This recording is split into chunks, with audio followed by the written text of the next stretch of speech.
As Prabhas గారిగా చెప్తున్నా నేను. ఈ రోజు పవన్ కళ్యాణ్ ఈ సినిమా ఇటు కొట్టేసింది అన్న. మేము టికెట్ కి 1500 2000 పెట్టి కొనుక్కున్నాము. యాక్చువల్గా మేము ఇంత ప్రైస్ పెట్టి కొనుక్కోము ఎప్పుడు. ఈ రోజు కొనుక్కున్నాము, దానికి వాల్యూ అనిపించింది మాకైతే. ఒక్కొక్క ఎలివేషన్ ఒక్కొక్క లెవెల్ ఉందన్న.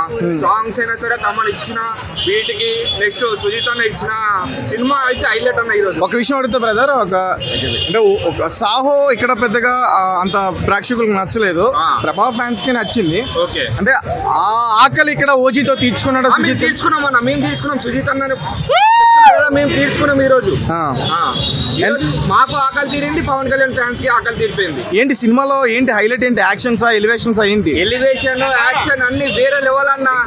నువ్వు లోపల పోయి చూసినాక బయటకు వచ్చి నువ్వే మళ్ళీ రివ్యూ ఇస్తావు అంటున్నా. ప్రతి ఒక్కరు చెప్తున్నా నేను. ఓకే, సాహోకి ఏమైనా లింక్ ఉందా? అంటే కొన్ని ట్రైలర్ లో కనిపించాయి కదా. అన్న కొన్ని ఎలివేషన్స్ ఉన్నాయి. సుజిత్ అన్నాక అయితే ఏదో ఉంది. అయితే రాజమౌళి అన్నప్పుడు, బాహుబలి అన్నప్పుడు, బాహుబలి 2 తీసినప్పుడు ఒక లెవెల్ ఉంటాయి కదా. ఇది కూడా అదే లెవెల్ లో తీసుకుని వచ్చారన్న.